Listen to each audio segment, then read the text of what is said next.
Welcome to the King's Game. I'm sorry, I mean the King's Game. My bad, I misread that. The show opens up with this guy in hell receiving a text message from Satan to obey his orders on playing the King's Game, and he'll be punished if he fails. Do you want to play a game? Then he sees this broad getting decapitated for not following Satan's orders. We cut to him being a transfer student in this school. Then he runs away from everyone because he walks a lonely road. He don't know where it goes, but it's only him and he walks alone. Then he gets invited to this relay race and their class won. As he goes home, the whole class received the first order, and everyone makes fun of him the next morning for being a simp and texting to kiss a minge. Oh heavens! The simp has fallen in love with the e-girl! He tells everyone to believe him, but nobody did. He was about to accept his fate, but this bitch showed up and kissed him, and the punishment didn't happen. More messages keeps popping up, and the students who disobeyed the order died one by one. The whole class meets up and everyone starts beating the shit out of him for this dumb game, because he and the bro didn't die and he just wanted a kiss. Then this douchebag received this punishment and starts having AIDS and he died. Then a new round of the King's Game begins. Then his bitch received a new order to fuck one of her classmates, and he tells everyone about his backstory, where all of his previous classmates died for not obeying the orders, and they all need to work together as a group in order to survive this death game. Teamwork! Then this guy's dick starts throbbing and wants to pounce on her, and she says, "Protagonist kun, please have sex with me first with your 4cm cock. I don't wanna give my virginity to this 2cm bastard." But he pussied out the invitation. Dude, what the fuck are you doing? That's a good deal right there. She wants to get in bed with you with consent, and you pussied out because of this death game? There's no rule on who goes in first, then why not go ahead? Okay, maybe he's not a misogynist, which is a good thing. Anyway, then the bitch goes crazy and accuses Mr. Protagonist on molesting her. Right! And everyone starts beating the shit out of him again.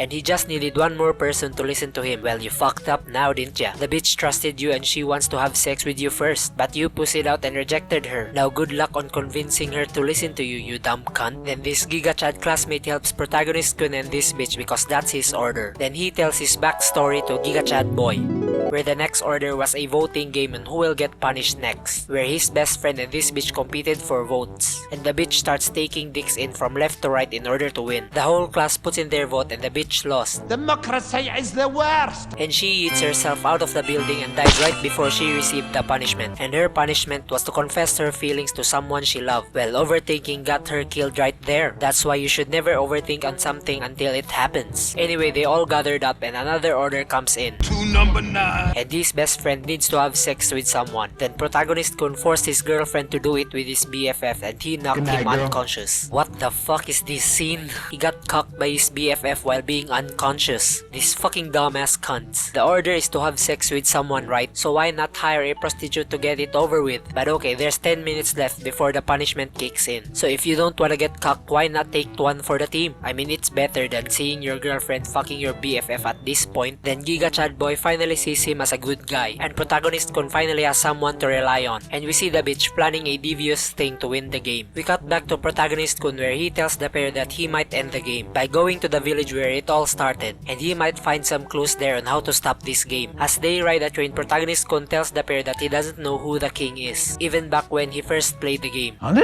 And we see this flashback where this bitch ordered herself to touch the king, and she'll touch the whole class one by one so that they can find out who the king is. But unfortunately, no one in their class was the king, and they even have the audacity to suss out this hot white-haired girl for being the king. Then Touch by Touch girl got blinded Stevie Wonder style as her punishment for not touching the king. Then Protagonist kun received an order to lose something important to him. Then Stevie Wonder learned about Protagonist kun's order and she killed herself so that he can be saved. Suicide is badass! Then hot white-haired girl shows up and tells him how dumb he is. Okay, let's stop applying salt to the wound. He might commit suicide at this point. Anyway, she gaslights him into thinking that she's the king and she doesn't want the game to end because it would be boring. And this triggered Protagonist kun, which was her goal all along for him to kill her. But he didn't do it and she tells him to grow some balls so that he can survive in this game. He talks to his gay BFF where this hacker man researched on how to stop this game. Then the new order of the king comes in where they shouldn't cry and everyone keeps dying. Then hacker man calls Protagonist kun that he found a clue to end the game, and he tells Protagonist kun to end the game because he's donezo and he got decapitated. Protagonist Kun packed up his things and he got kidnapped by Hackerman's GF because he lied to her about Hackerman still being alive. But with his talk no jutsu, he convinced her to stop killing him. And she died because she cried after hearing the true story on Hackerman. Well, Hackerman's sacrifice was useless after all. Then we see a mysterious person picking up his phone, and it was the hot white-haired girl telling him about Hackerman researching on how to end the game. Then she texted everyone to gather in the park to discuss the next order on who will roll the dice. Then this douchebag tries to make everyone roll the dice so that he wouldn't die, and he takes protagonist Kun's GF as a hostage. This is a knife. And he ordered him and his gay best friend to roll the dice, and the gay boy rolled 6. And they receive a text message that he needs to name 6 of the surviving students to receive a punishment. And he accidentally calls this twat's name and he died through self-decapitation. Then he called the name of the other students. And this gay boy punched the douchebag and he lets go of the bitch. And begs him to kill both of them, and he does it. And he also died as the last person in the list. Then hot white-haired girl pulls out a laptop from her back to research on how to stop the game. How in the name of Jimmy Fallon did she hide that laptop from her back without anyone noticing it? Does she have the Raymond's pocket or something? Doesn't matter. Then she found some clues that scientists discovered some viruses on the bodies of the victims who died through this game, where they all received the same text messages. And maybe this is a computer AIDS virus that can infect humans. And there are letters in every message that she can't figure out. So she starts reverse hacking the virus and completes it. But the king detected her and she got punished through self-immolation. Then she leaves some clues to protagonist Kun and tells him to finish the game in her place. And she hits off the cliff. Then we jump back to the present day where they finally arrive at the mysterious cursed village. They scan the area to search for clues on how to stop the game. Protagonist Kun goes onto this abandoned house and he found out that this is his ex-GF's old house. Then Giga Chad searched for the bitch because she ran away. What a fucking mongoloid minge bag. The last thing that you want to do in this situation is split up. Anyway, he goes out to search for the dumbass pair. And he found this letter and the dead body of his ex's dad. As he turned the picture, he learned that his ex had a sister and it's the horny bitch from episode 1. We cut back to the dumbass pair where the bitch confessed her feelings to the Giga Chad and he responded positively.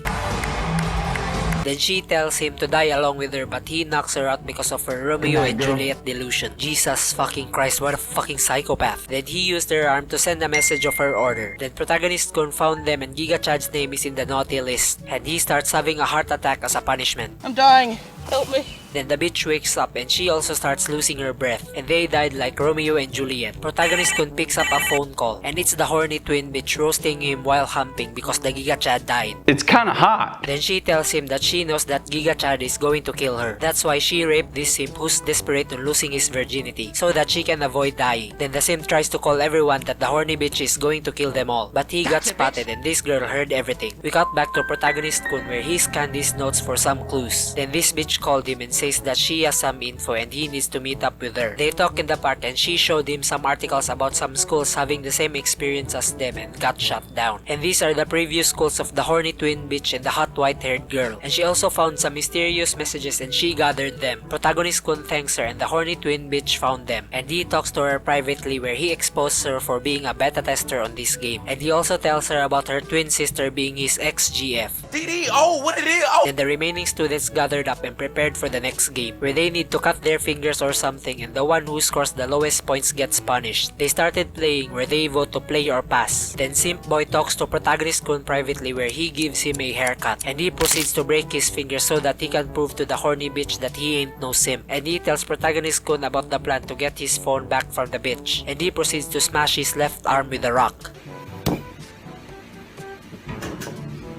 And he gave all the negative points to the horny twin bitch, and she passed on smashing her own hand. Then it's this girl's turn where the horny twin begs her to smash her hand for her sake, and she proceeds to assault her hand to gain some points. But protagonist Kun stops the smashing, but with the horny twin's talk no jutsu, the retarded bitch saved her and was like, "Look, I need to save her because friendship is all about bonds and fingering each other's assholes." This fucking taco bender pea-brained window licker. Why would you save the person who smashed your arm to pieces? And you literally see her in front of you willing to do anything just to survive. Moving on, then the game ends with everyone surviving. After healing their hands, they gathered up again for the next order. Then Barber Boy gets punished because right before giving back his phone, horny twin bitch blocked the king's contact. Then his gay couple finds him dead and starts going crazy. Pop, he's already dead. The next order comes and they need to go to this mountain by not using any means of transportation or they'll get punished. And every 8 hours, the one who's farthest from the destination also gets punished. Then we see protagonist Kun carrying the spastic so that she can tell her feelings to the horny bitch. Dude, stop trying to be a fucking hero. She's a lost cause. And she's the reason why that bad bitch is still alive. Then we see the students running for their lives. And this douchebag pulls this dude from the stairs to immobilize him. And they continue running. We then see protagonist Kun trying to be a hero by going back and saving all the students who are left behind. As they keep running, his imposter syndrome starts kicking in. But he managed to overcome it and continue running. They're almost there and the sun rises. Then Bandana Boy tells him to stop holding back and continue running. Then he loses his strength and protagonist Kun tells him to rest for a bit. Then Bandana Boy collapses and falls into the sea and he dives to save him. But he was too late and his imposter syndrome starts kicking in again. But with the power of friendship, he was able to move on and keep pushing through. As the pair keeps running, he tells her that his shoelaces are undone. Then a punishment text pops up. But luckily, it was the guy who drowned who gets punished, so the pair kept moving. Another 8 hours have passed and protagonist Kun tells Simp Girl here that they should do a rock paper scissors to decide on who'll die next. He wins the bet and runs backwards so that he can save her. Then the punishment text comes in and it's the retarded girl's turn because she ran backwards right before the punishment time and she died. See, protagonist Kun really saved her for nothing. Although her death was kinda clutch so that protagonist Kun can move forward, I guess she wasn't that useless after all. Anyway, we cut back to the pair where protagonist Kun tells Simp Girl here about his past, where the king ordered him and his GF to kill each other. Then his GF committed Sudoku, hence he's the only survivor in his class. Dude got cocked pretty bad. He let his GF smash his BFF and now they're both dead and he didn't even smash either one of them. This is some high level of Will Smith cocking right here. Keep my wife's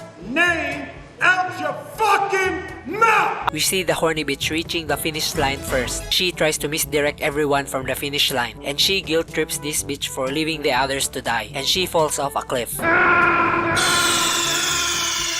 We then see protagonist Kun and the others running for their lives, but the horny bitch is standing in their way. They barrel their way through and they reach the finish line. Then Gay Boy knocked protagonist Kun out because the next order came and they need to cut one of their body parts and form a human doll. Then Gay Boy used this chainsaw to cut his own leg and he bled to death. This Four Eyes wakes up and tries to choke the horny bitch and she cuts off her body. She was about to kill Simp Girl but protagonist Kun wakes up and he uses Tok no Jutsu to come up with a plan on how to stop this game besides murdering everyone. Too late! And they all brainstorm and gathered all the letters that they've collected and it says, the king's game doesn't end until all of humanity gets wiped out. The bitch goes crazy and tries to choke protagonist Kun, but Simp Girl stabs her with a chainsaw and she bled out to death. Then they have some lovey-dovey moment. Then horny bitch wakes up for the final time and takes protagonist Kun along with her using the chainsaw. Okay, that's bullshit right there. How the fuck is she still even alive with that fucking chainsaw right in their fucking back? Then we see him in paradise meeting with his friends along with the crazy bitch. There's no fucking way they all go to heaven. I mean, sure, they're all victims of the game, but still, if the rules in the Bibles are legit, then all of them should be in Satan's clubhouse right now. Anyway, Simp Girl drags protagonist Kun's body into the sea and she drowned herself to end the game once and for all. Then we see this dude receiving the king's game text message and that's the end of the anime. This anime gets Princess Diana's wild ride out of Prince Charles's coronation. God save the king!